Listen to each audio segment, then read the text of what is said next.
Saudara, untuk meningkatkan kualitas SDM Indonesia, Gubernur Jawa Tengah Ganjar Pranowo bersama Kadin Indonesia melepas 34 mahasiswa untuk program magang ke perusahaan otomotif legendaris di Republik Ceko. 34 mahasiswa dari Politeknik Admi Surakarta dan Politeknik Negeri Sembarang akan dilepas keberangkatannya oleh Gubernur Jawa Tengah Ganjar Pranowo bersama Kamar Dagang dan Industri atau Kadin Indonesia ke Republik Ceko. Mereka akan mengikuti program magang kerja di Skoda, sebuah perusahaan otomotif yang cukup legendaris di Republik Ceko.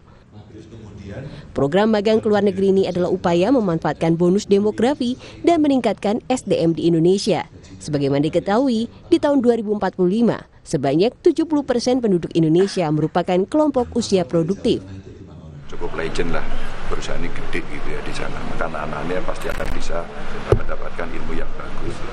Pasti nanti setelah itu akan ada dua pilihan dia.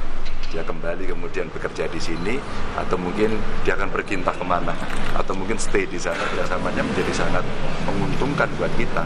Dan dalam konteks bonus demografi, ini kesempatan kita mengirim skilled labor. Disiapkan, digodok betul, terus kemudian nanti dikirim.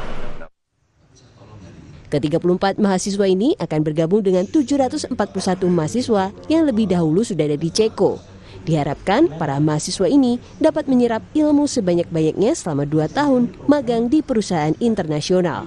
Tim Liputan Kompas TV Semarang, Jawa Tengah.